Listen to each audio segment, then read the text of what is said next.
Broadcasting live from Pacific Lutheran University in Tacoma, Washington, this is the Radio Hour, a convergence of Mast Media and LASR, Lute Air Student Radio. It's Tuesday, March 1st. I'm Libby Postavoit.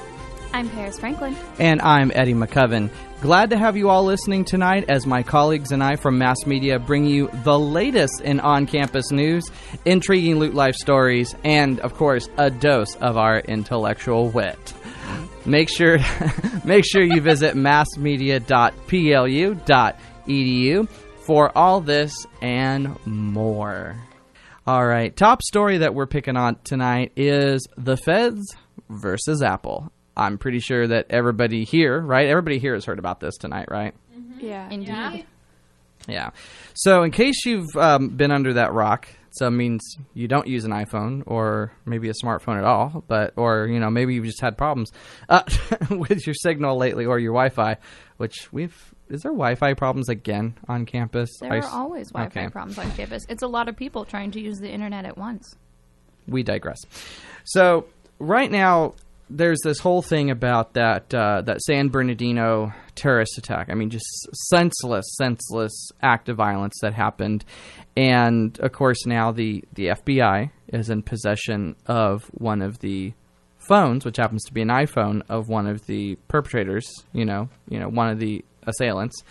And they want to get into the phone because they want to see if there's, any connection to any terrorist cells or anything where they can try to find out what's going on and maybe stop something else like this from happening again. Well, so the FBI got a court order from a judge saying that, yes, you can demand access to the iPhone from Apple since they created the software, and this phone has a password on it, and they're afraid that if they try to do password unlocking after the 10 tries. Is it 10 tries for iPhone users? Okay. If you set it up that way, yeah. If you set it up that way. So, but they don't know if it's been set up that way or not. But I guess you can set your phone up. I'm not an Apple user, but I guess you can set your phone up if the password's entered incorrectly about 10 times, then it'll automatically just wipe everything. And so that's not going to help them in their quest of trying to find out if this guy was connected to a terrorist cell. So, the FBI, in a surprise move, has asked Apple to author some software that will actually be like an update to the current iOS system, which will allow kind of this special back-end access. And, of course, Apple is kind of fighting back on this. Of course, Apple CEO Tim Cook said this is a dangerous precedent that threatens everybody's civil liberties because, passcodes are considered freedom of speech, and that's why Apple's hesitant. But they are also not wanting to author some special background or back-end system because then that could be used in the wrong hands and everybody's iPhones could suddenly become unsecure. So what does everybody think about that? I think it's more dangerous to allow to have passwords not protected as well. I think it's better for Apple to just keep things unbreakable because, first of all, like for their company, their reputation is based on consumer and customer security. Like they wouldn't be able to compete with other companies if they lost that claim to fame. That's very true. Paris, what do you think about it? I personally am a very paranoid individual, and I already believe that they have access to all of my information, and that's kind of just something that I have come to terms with living in 2016, that I assume that people can get my information if they have... if I am putting my information on a piece of technology, on a device, I assume someone can get to it no matter what. So I personally think that they might as well have something like this so that in cases of terrorist attacks or other problems in the world, then they could find the perpetrators, because I think that can help the overall security. But I'm an odd individual who believes that my information is already accessible to anyone who wants it. So if you're just joining us now, I want to thank you for listening to the Radio Hour tonight on Lute Air Student Radio. Of course, this show is brought to you by Mast Media. And I am Eddie McCoven here with Libby Postavoit, who's our guest co-host tonight, and with Paris Franklin. We're talking about this whole FBI versus Apple debacle. And I just think it's kind of crazy for the FBI to say, look, we want to get into this phone, so author us a complete back end instead of saying, here's the phone. Right. Please open it. Can you just unlock this phone and disable the password so we can just have it back? I mean, so in that respect, it's kind of like, I think, okay, Apple's right. But at the same time, this is in regard to national security. So if we are not able to stop another terrorist attack, I mean, it's an unfortunate thing. I don't think we can stop every terrorist attack. It's like you can't, in retail or in storage, you try to say, oh, we have such security systems, so we're going to prevent, any losses, any theft, but you can't prevent all of it. Well, So I feel like they're just targeting Apple here.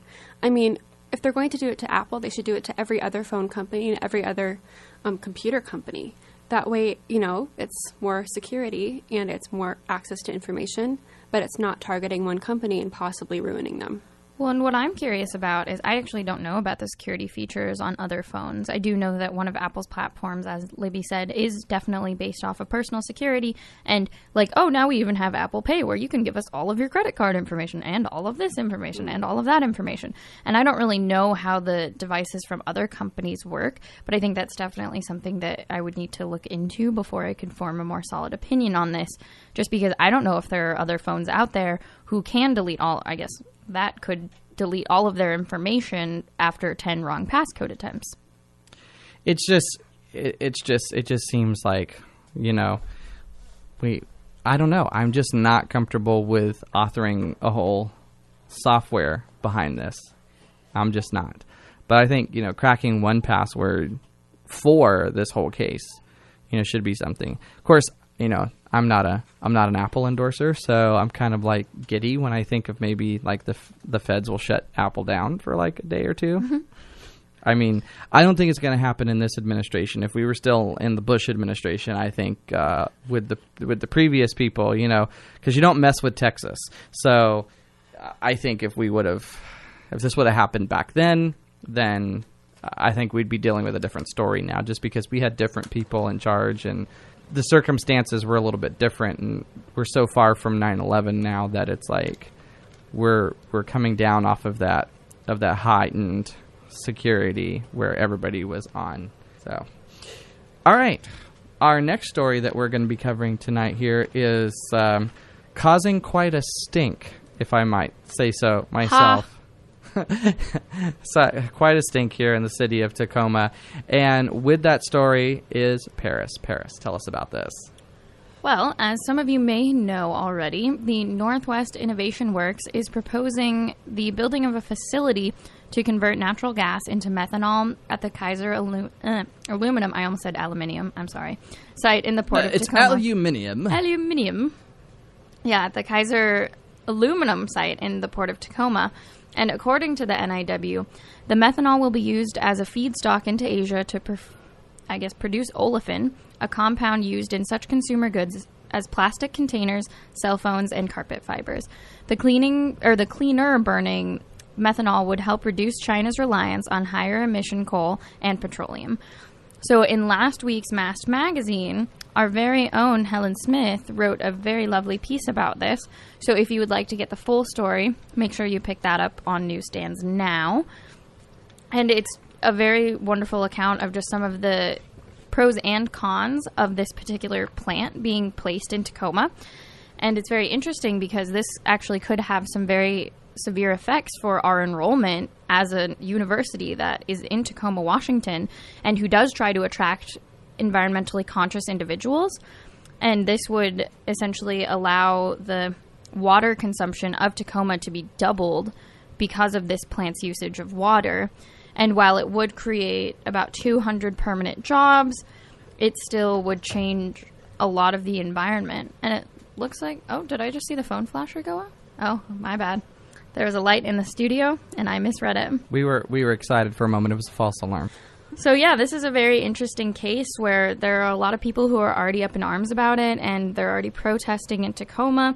There was a no methanol protest on February 10th, and I believe that they're probably going to be happening more and more as we see whether or not this will actually come into effect. I know that the company is currently holding off the production of the plant, or not the production, but the creation of the plant, just because they don't have enough public support as of right now.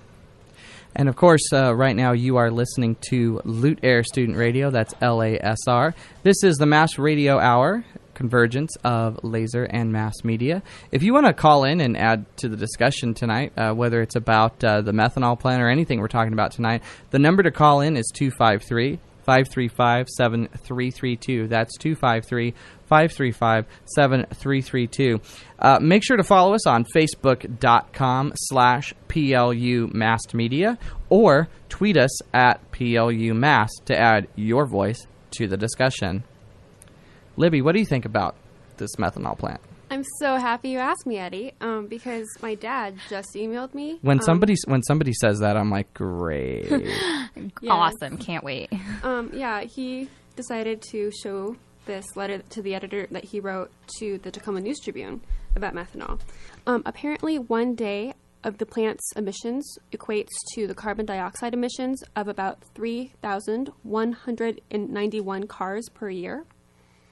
So that's just something to consider with the methanol plant. That's a lot. And then put another way, the methanol plant operating 365 days per year would produce carbon dioxide emissions equal to more than 1.1 million cars in a year. Wow. So that's just one thing to consider, because it's like there's probably other ways that we can get more people employed in the United States. Well, definitely, it's you know, you look at it from that aspect, you know, the economic aspect. You know, we're still recovering from that recession of 2008, and so anything would help at this point, but at the expense of the environment and maybe expense of the welfare of the citizens of Pierce County. Well, and it also pollutes some of the natural gas in the process, and it threatens the Green River ecosystem.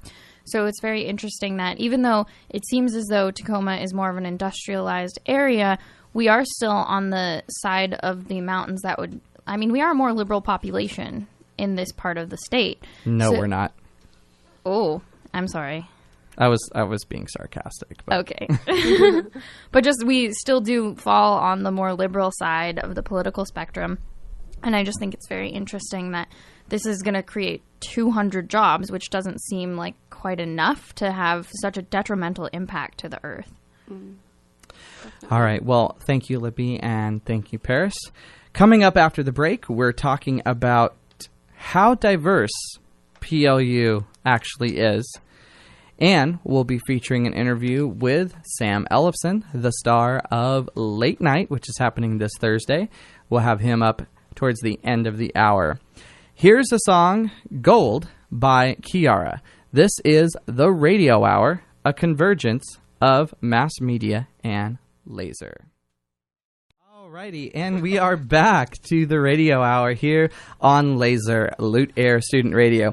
That was Favorite Song by Chance the Rapper, featuring Childish Gambino.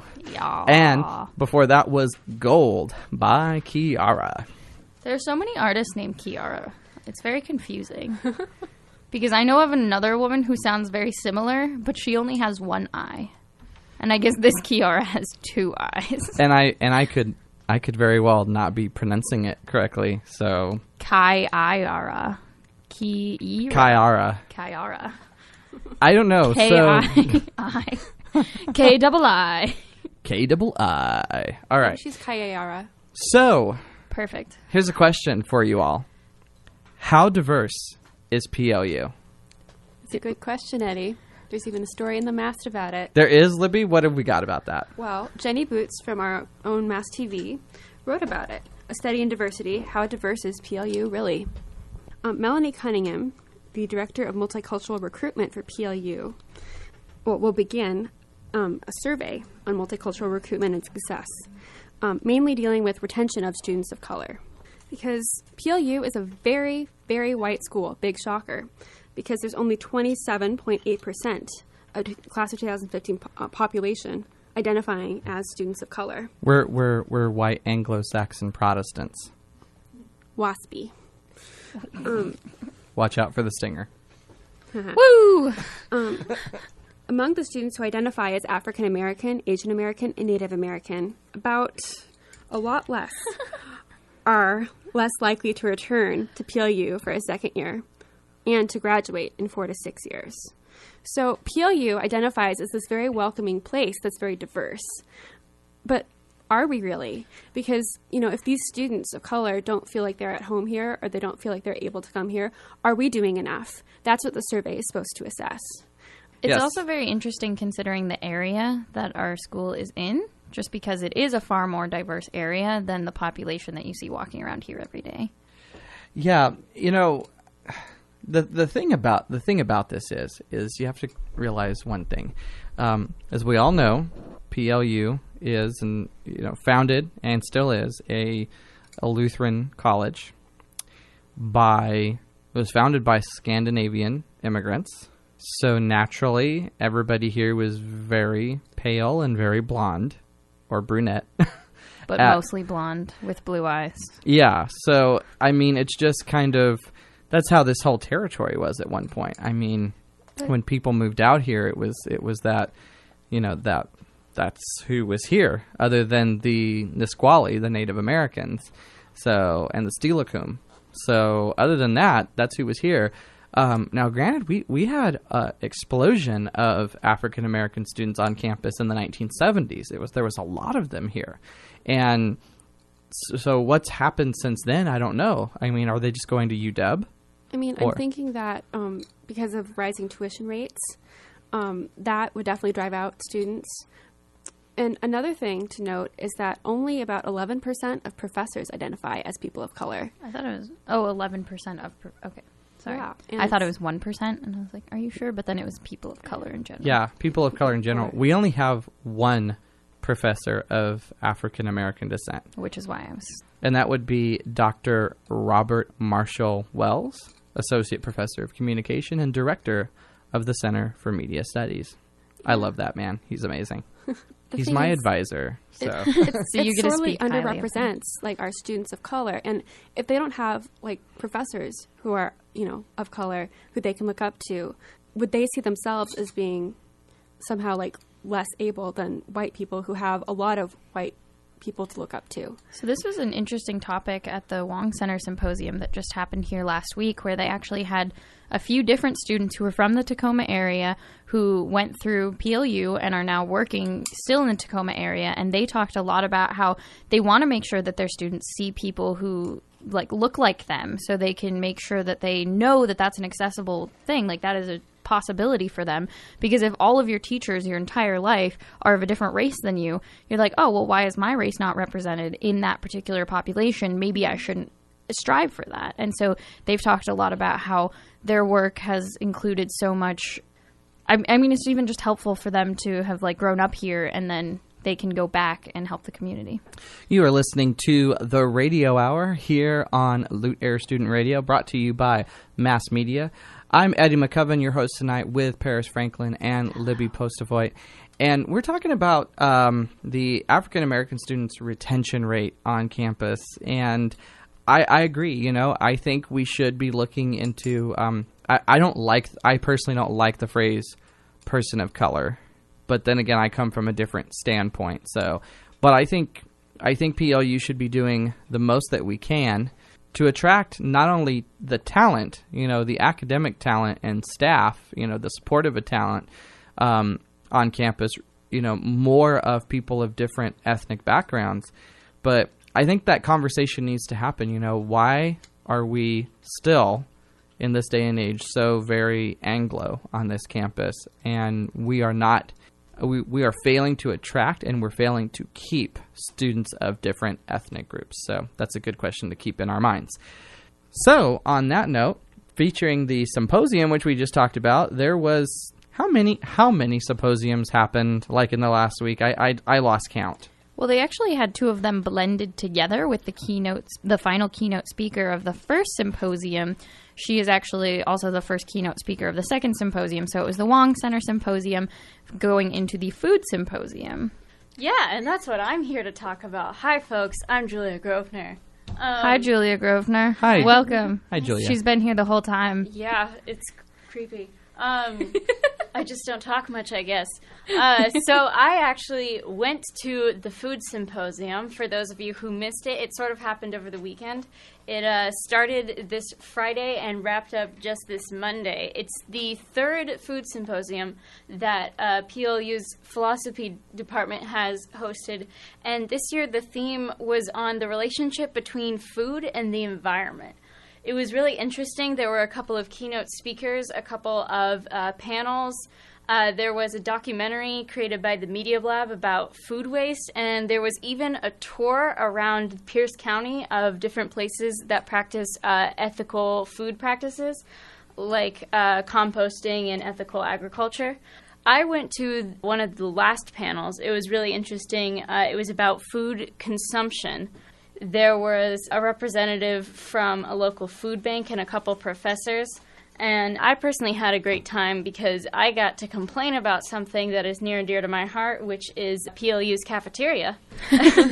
Because we were talking about ways that students can be more ethical with their food consumption. And one way to be really ethical with food consumption is to not eat meat. Because eating meat, whatever your thoughts are about killing animals, it's actually one of the worst things for the environment because it takes a ton of resources just to feed one cow, and it basically takes up a lot less carbon footprint to just eat vegetables. But I thought, hey, I've been trying to eat a lot less meat lately because I'm Catholic, and it's Lent right now, and I've noticed that at the cafeteria... No chocolate and no meat.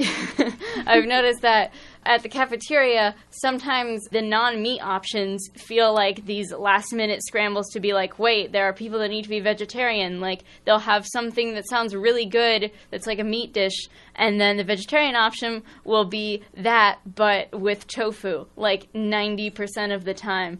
And sometimes you go up there and you're like, hey, can I have the tofu? And they're like, no, sorry, would you like some plain steamed broccoli instead? That's happened to me multiple times.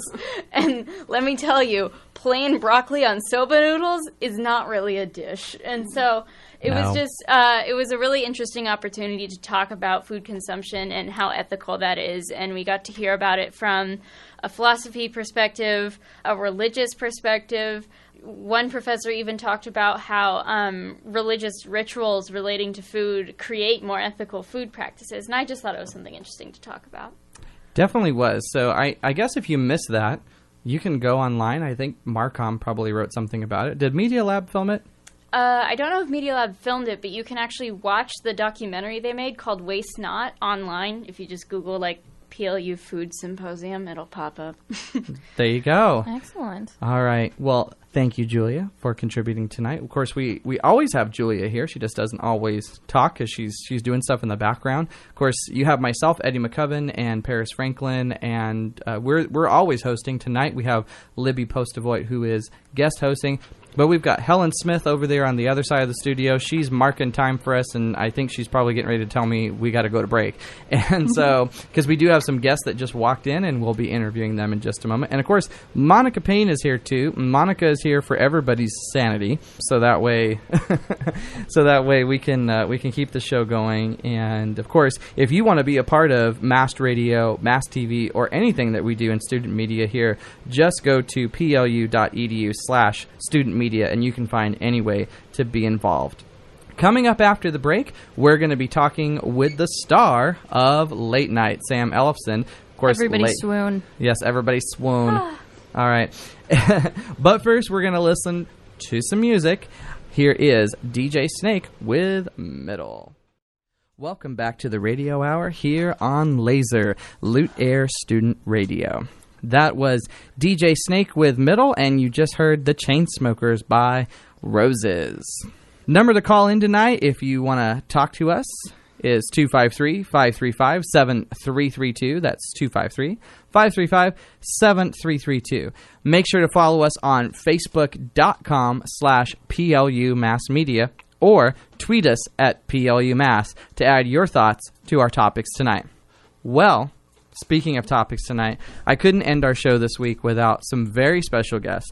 So please welcome to the program, Mr. Samuel Ellefson. Applause! It's great to be here. Yeah. Yes, applause. We don't have the sound effects anymore, guys, so we have to do the applause manually now. Wow. Wow, wow. And Sam, can you introduce who you brought with us? I brought with me Eric Zeiss. He works with me in the late night team. Want to say hi, Eric? Hi, Eric. Very so good. dumb, I'm sorry. He helps with writing. He helps with just idea making and putting the whole show together. So, late night, for those of you who are just... I'm just going to come out and say it. For those of you who are lame and have not come to late night, those of you who come up with those excuses like, well, I have this meeting, I have this thing. It's like, come out this Thursday at 8:30 in the cave. 8:30 p.m. in the cave.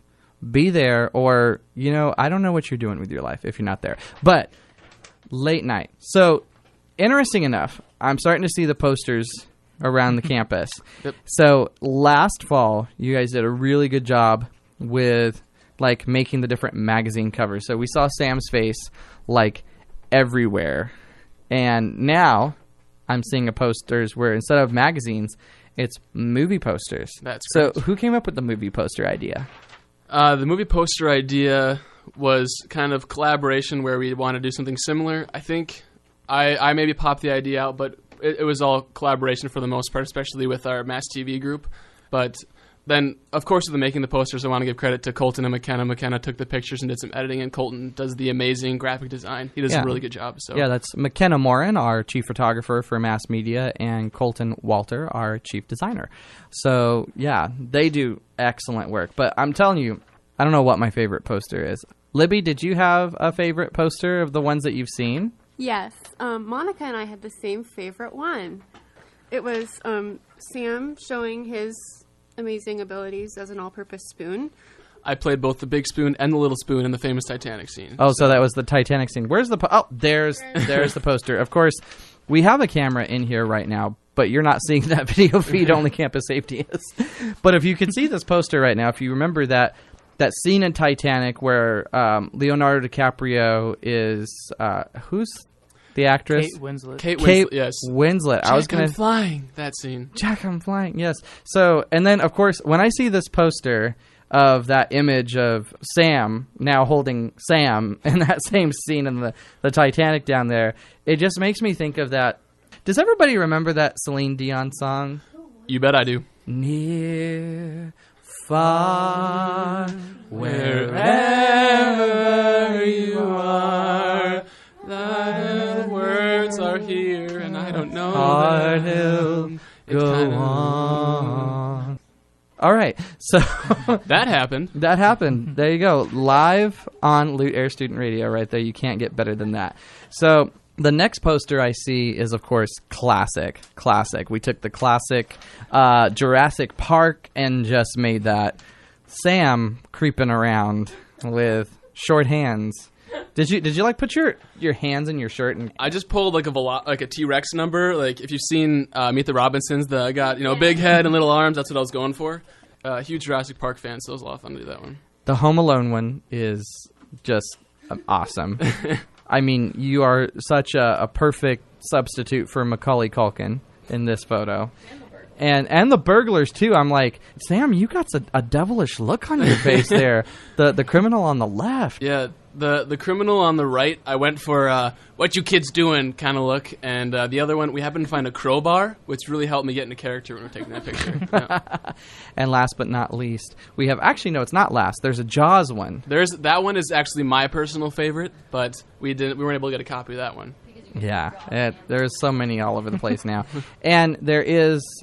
I don't know what I like the Titanic one, but I think I also, close second for me, is the Forrest Gump one sitting on the bench. So I think it's just awesome. Sam Ellefson is late night. Of course, Sam, you kind of, I know that some of our listeners, 15 of them, now we're up to 20. Oh, yeah. So, 15 listeners that we had last fall have already kind of heard this, but for the 5 new listeners, can you just kind of run down what late night is and how we got started? So, Late Night is a talk show similar to, we want to have a Jimmy Fallon, kind of SNL, Jay Leno kind of feel where we bring some comedy to the night and also do some interviews with people and just have a lot of fun. The show first got started, I walked into the Mast office for a class, and I said to Jenny Boots, who's our general manager of Mast TV. I said, you know what would be cool is if we had a late night show. And she said, yeah, you should do it. And I was like, okay. And I went back and I wrote up some ideas and I presented it to them and they decided to go ahead with it. Everyone went full on in. I wound up getting help from people like Eric. And now we kind of have a team going and it's a lot of fun. We have a lot of fun doing it and I hope that you guys have fun watching it. And who's on your team? The team right now, people who are there really consistently are Eric, Riley Dolan, who's our music guy. We're starting a parody band, so if you want to check out our parody band, come to the show. We have Megan Longstaff and Dina Longstaff. Also, we have Josh Wiersma is a huge part of the team. He's been really busy, so he hasn't been able to come do a lot of the promotional stuff with me, but we wouldn't be able to do the show without him. Josh is a good guy. Mm-hmm. I hope I'm not forgetting any names. We had Oliver Clark helped out last semester, but he transferred away now, and Josh Wallace has been to a couple meetings, so...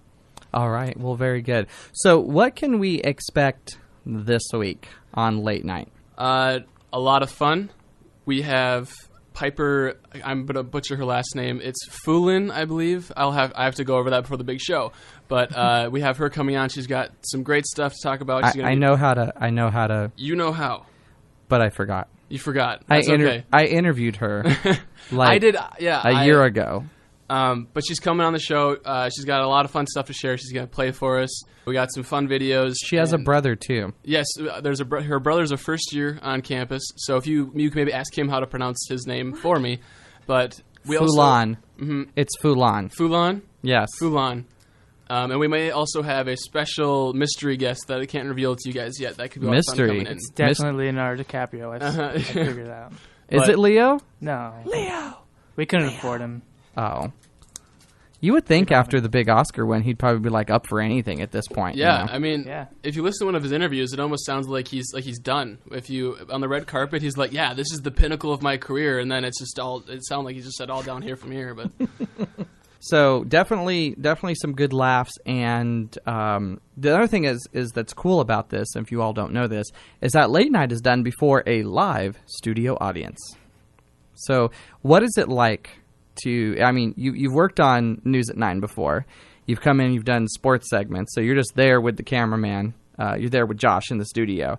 What is it like to go from just being in the Mast TV studio to all of a sudden you're literally on stage and you're in front of all these people? Before the first show, I was really nervous. I hadn't been on stage in a while, and I'm hoping that I'm not quite as nervous for this next one. But it's a huge rush. You get out there, and it's just fun to be in front of people. Making people laugh when I can, just to mean the joke I told was funny, and I don't know, it's a lot of fun to be in front of everyone, and it's really cool because there's a whole bunch of Lutes there helping you and supporting you and putting on a show, and I've got like my crew, Eric and those guys helping out on the sides, and it's not you see me, but there's so many people on Mast TV working together to make something happen, and it was so fun. I was just on a huge energy high after the show, and it was a lot of fun. I hope you guys can make it to the next one. So Eric, what do you think about Late Night? How does it feel to be working on this very successful show that we've got going on? Yeah, it's really awesome having like my weird comedy ideas being useful for something. And this finally came in handy. Yeah, I've always thought that I was meant for something. I'm just kidding. But yeah. Wait. Did you find your vocation? My vocation? Your vocation. Was that? What? Oh, wait, God. Wait. Did I do a bad thing? No. Hold up, Eric. We went over this the first day we met. That's like protocol. When you meet someone new, you're like, hey, what's your vocation? You know? But you want me to explain it to we've got it. You know, we'll just take him to the Wild Hope Center for Vocation, and we will get this young man educated. Okay. In the Lutheran tradition of higher education and what it means to truly find your vocation in life. So, but awesome. So do you do a lot of the writing then? Yeah, I do some of the writing. Riley and I, basically any like weird idea we have, we run with Sam, and it's a really cool collaborative effort, brainstorming with Dina and Megan and Riley and Sam in the Mast TV room, thinking of like fun ideas and stuff like that.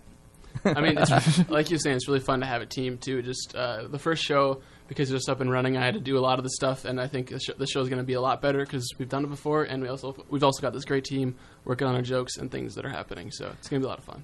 Awesome. So make sure that you stop by the Cave this Thursday at 8:30 p.m. and you get yourself a seat because it is going to be packed. This is going to be an awesome show. If you're not there, you better be watching it on YouTube. Mm-hmm. And if, live stream. Mm-hmm. So if you're not doing that, then I don't know what to tell you. But you should support this. This is an awesome effort. It's a great show, and you're sure to enjoy it. Thank you, Sam, and thank you, Eric, for being here. No problem. All right. Yay. Claps. Well, friends, it's that time again, right, Libby? Yes. Thanks for listening tonight, radio friends. Make sure to listen to Feature Stories tomorrow at 7 p.m. with Brooke Thames, Samantha Lund, and Courtney Miranda. And on Thursday, check out After Hours with Rami and Kyle at 7 p.m.